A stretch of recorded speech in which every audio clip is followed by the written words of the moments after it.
काफ़ी दिनों से प्रयासरत थे कि हमें कोई एक नई कहानी मिले, क्योंकि मन्नू भंडारी जी की कहानी को तो काफ़ी वक्त हो गया है और आपने शायद एक कहानी उनके भी रखी हुई है। पंजाब की मशहूर लेखिका अमृता प्रीतम जी की कहानी। और अमृता प्रीतम जी के बारे में कौन नहीं जानता, क्योंकि इतिहास में या साहित्य में कुछ भी रुचि रखता है उन्हें तो मालूम ही है कि वो पंजाब, न केवल पंजाब की बल्कि पूरे भारत की एक बहुत ही मशहूर साहित्यकार रही हैं, एक साहित्य का स्तंभ रही हैं। और उन्हीं की कहानी आपने चुनी थी, जंगली बूटी।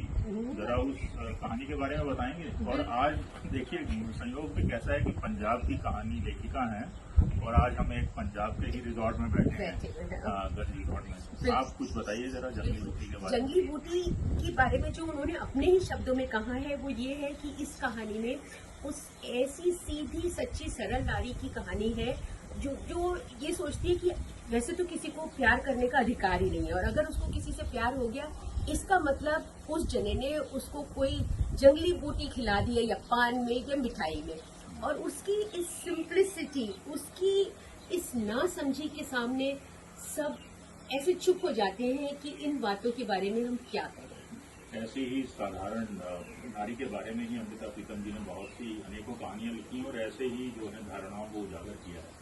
तो चलिए सुनते हैं और सुनाते हैं जंगली बूटी। अंगूरी मेरे पड़ोसियों के पड़ोसियों के पड़ोसियों के घर, उनके बड़े ही पुराने नौकर की बिल्कुल नई बीवी है। एक तो नई इस बात से कि वह अपने पति की दूसरी बीवी है, सो उसका पति दुहाजू हुआ है। जू का मतलब अगर जून हो तो इसका पूरा मतलब निकला दूसरी जून में पड़ चुका आदमी, यानी दूसरे विवाह की जून में। और अंगूरी क्योंकि अभी विवाह की पहली जून में ही है, यानी पहले ही विवाह की जून में, इसलिए नई हुई। और दूसरे वह इस बात से भी नहीं है कि उसका गौना आए अभी जितने महीने हुए हैं वे सारे महीने मिलाकर भी 1 साल नहीं बनेंगे। 5-6 साल हुए।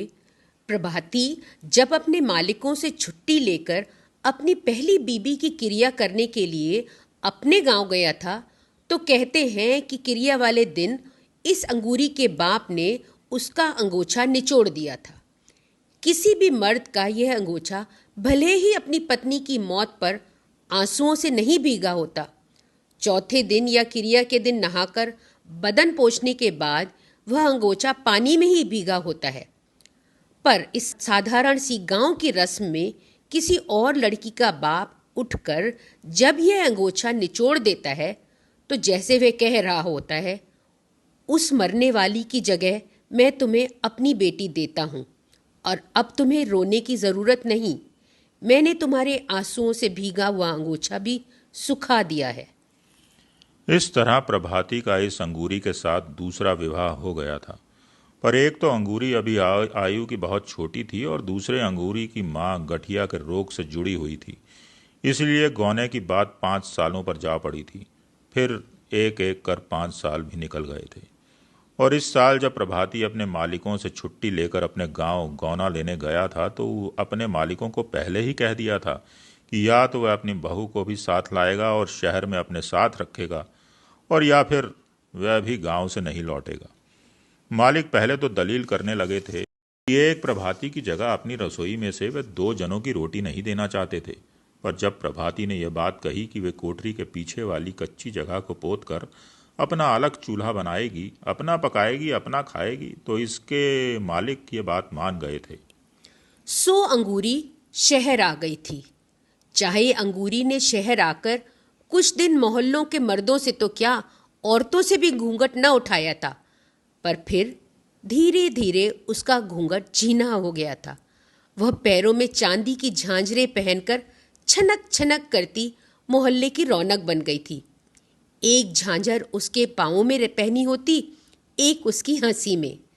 चाहे वो दिन का अधिकतर हिस्सा अपनी कोठरी में ही रहती थी, पर जब भी बाहर निकलती एक रौनक उसके पाँव के साथ साथ चलती थी।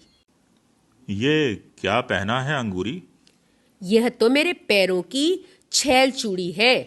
और ये उंगलियों में? ये तो बिछुआ है। और ये बाहों में क्या है? ये तो पछेला है। और माथे पर? आली बंद कहते हैं इसे। आज तुमने कमर में कुछ नहीं पहना।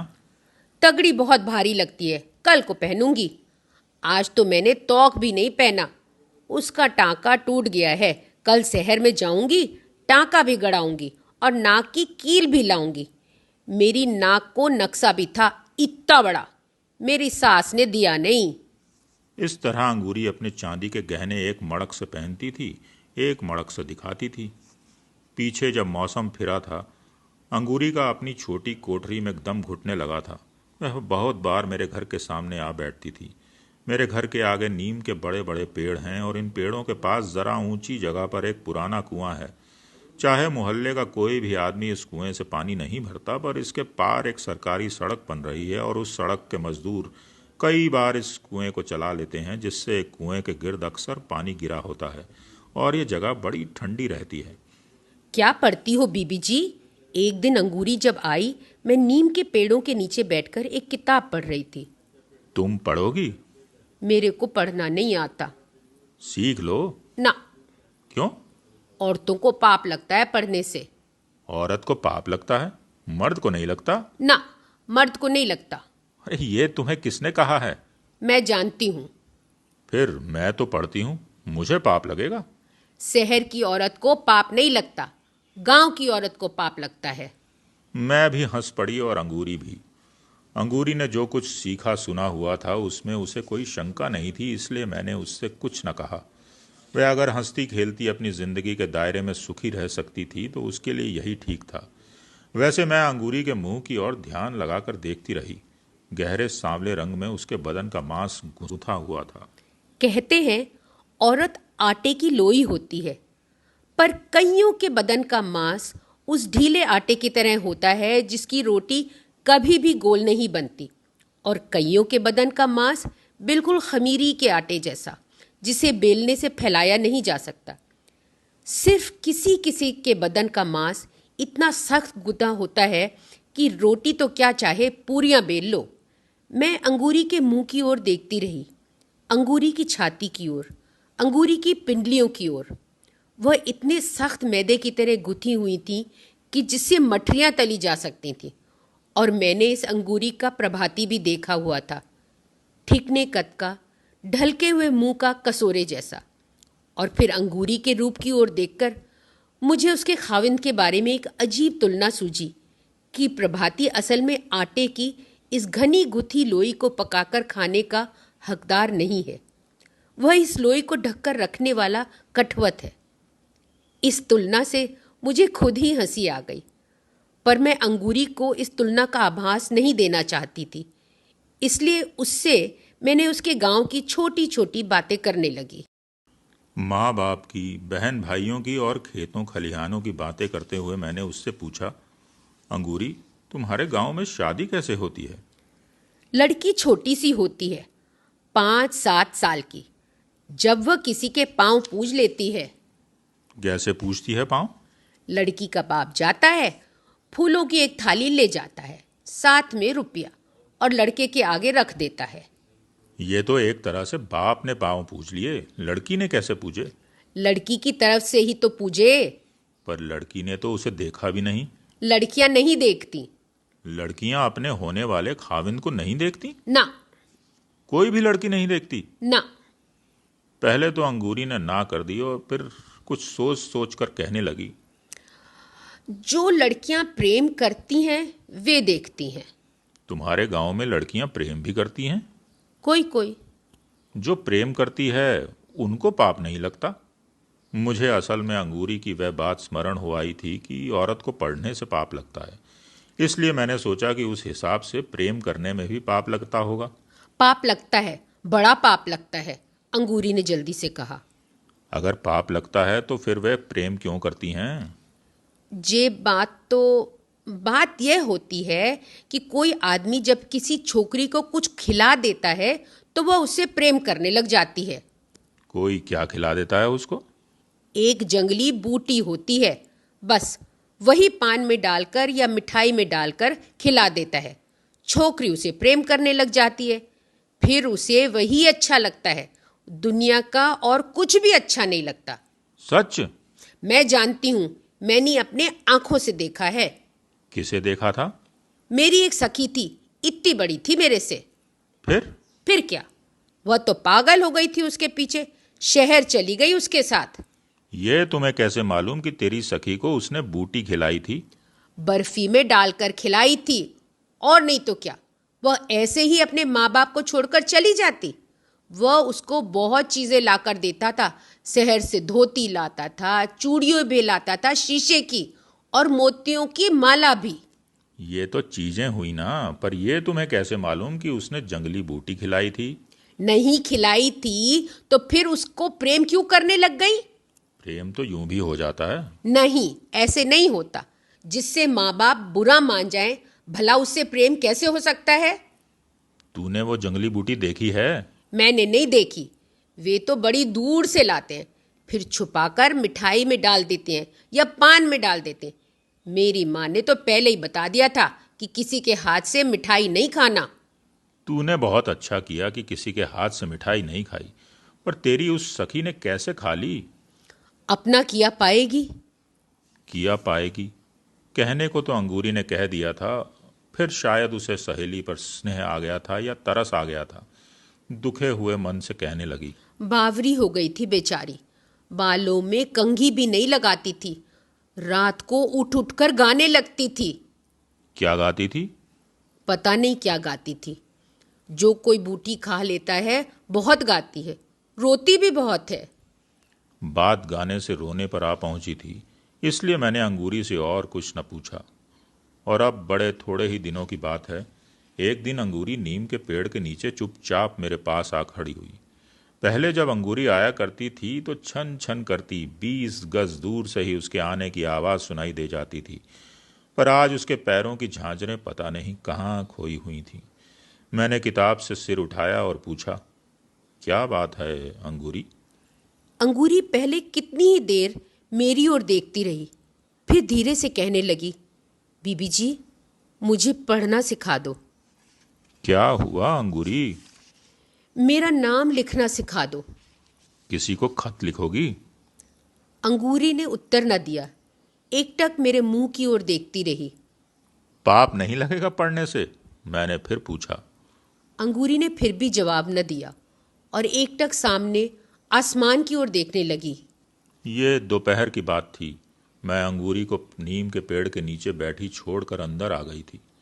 शाम को फिर कहीं मैं बाहर निकली तो देखा अंगूरी अब भी नीम के पेड़ के नीचे बैठी हुई थी। बड़ी सिमटी हुई थी, शायद इसलिए कि शाम की ठंडी हवा देह में थोड़ी थोड़ी कंपकपी छेड़ रही थी। मैं अंगूरी की पीठ की ओर थी। अंगूरी के होठों पर एक गीत था, पर बिल्कुल सिसकी जैसा। मेरी मुंदरी में लागो नगीनवा, हो बैरी कैसे काटूं जो बनवा। अंगूरी ने मेरे पैरों की आहट सुन ली, मुंह फेर देखा और फिर अपने गीत को अपने होठों में ही समेट लिया। तू तो बहुत अच्छा गाती है अंगूरी। सामने दिखाई दे रहा था कि अंगूरी ने अपनी आंखों में कांपते आंसू रोक लिए और उनकी जगह अपने होठों पर एक कांपती हंसी रख दी। मुझे गाना नहीं आता। आता है। यह तो तेरी सखी गाती थी। उसी से सुना था। फिर मुझे भी तो सुनाओ। ऐसे ही गिनती है बरस की। 4 महीने ठंडी होती है, 4 महीने गर्मी और 4 महीने बरखा। ऐसे नहीं, गा के सुनाओ। अंगूरी ने गाया तो नहीं, पर 12 महीनों को ऐसे गिना दिया जैसे ये सारा हिसाब वह अपनी उंगलियों पर कर रही हो। 4 महीने राजा ठंडी होवत है, थर थर कांपे करेजवा। 4 महीने राजा गर्मी होवत है, थर थर कांपे पवनवा। 4 महीने राजा बरखा होवत है, थर थर कांपे बदरवा। अंगूरी? अंगूरी एकटक मेरे मुंह की ओर देखने लगी। मन में आया कि इसके कंधे पर हाथ रख के पूछूं, पगली, कहीं जंगली बूटी तो नहीं खा ली? मेरा हाथ उसके कंधे पर रखा भी गया, पर मैंने ये बात पूछने के स्थान पर यह पूछा, तूने खाना भी खाया है या नहीं? खाना? अंगूरी ने मुंह ऊपर उठाकर देखा। उसके कंधे पर रखे हुए हाथ के नीचे मुझे लगा कि अंगूरी की सारी देह कांप रही थी। जाने अभी अभी उसने जो गीत गाया था, बरखा के मौसम में कांपने वाले बादलों का, गर्मी के मौसम में कांपने वाली हवा का और सर्दी के मौसम में कांपने वाले कलेजे का, उस गीत का सारा कंपन अंगूरी की देह में समाया हुआ था। यह मुझे मालूम था कि अंगूरी अपनी रोटी का खुद ही आहार करती थी। प्रभाती मालिकों की रोटी बनाता था और मालिकों के घर में ही खाता था, इसलिए अंगूरी को उसकी रोटी का आहार नहीं था। इसलिए मैंने फिर कहा, तूने आज रोटी बनाई है या नहीं? अभी नहीं। सवेरे बनाई थी? चाय पी थी? चाय? आज तो दूध ही नहीं था। आज दूध क्यों नहीं लिया था? वह तो मैं लेती नहीं। वह तो तू रोज चाय नहीं पीती? पीती हूँ। फिर आज क्या हुआ? दूध तो वह राम तारा। राम तारा हमारे मोहल्ले का चौकीदार है, सबका साझा चौकीदार। सारी रात पहरा देता। वह सवेरे सार खूब उनींदा होता है। मुझे याद आया कि जब अंगूरी नहीं आई थी, वह सवेरे ही हमारे घरों में चाय का गिलास मांगा करता था, कभी किसी के घर से और कभी किसी के घर से, और चाय पीकर वह कुएं के पास खाट डालकर सो जाता था। और अब जब से अंगूरी आई थी, वह सवेरे ही किसी ग्वाले से दूध ले आता था, अंगूरी के चूल्हे पर चाय का पतीला चढ़ाता था, और अंगूरी, प्रभाती और राम तारा तीनों चूल्हे के गिर्द बैठकर चाय पीते थे। और साथ ही मुझे याद आया कि राम तारा पिछले 3 दिनों से छुट्टी लेकर अपने गांव गया हुआ था। मुझे दुखती हुई हंसी आई और मैंने कहा, और अंगूरी, तुमने 3 दिन से चाय नहीं पी? ना। अंगूरी ने जुबान से कुछ न कहकर केवल सिर हिला दिया था। रोटी भी नहीं खाई? अंगूरी से बोला न गया। लग रहा था कि अगर अंगूरी ने रोटी खाई भी होती तो न खाने जैसी ही। राम तारे की सारी आकृति मेरे सामने आ गई। बड़े फुर्तीले हाथ पांव, एक गहरा बदन जिसके पास हल्का हल्का हंसती हुई और शर्माती आंखें थीं, और जिसकी जुबान के पास बात करने का एक खास सलीका था। अंगूरी, जी? कहीं जंगली बूटी तो नहीं खा ली तूने? अंगूरी के मुंह पर आंसू बह निकले। इन आंसुओं ने बह बहकर अंगूरी की लटों को भिगो दिया, और फिर इन आंसुओं ने बह बहकर उसके होठों को भिगो दिया। अंगूरी के मुंह से निकलते अक्षर भी गीले थे। मुझे कसम लागे जो मैंने उसके हाथ से कभी मिठाई खाई हो। मैंने पान भी कभी नहीं खाया, सिर्फ चाय। जाने उसने चाय में ही। और आगे अंगूरी की सारी आवाज उसके आंसुओं में डूब गई।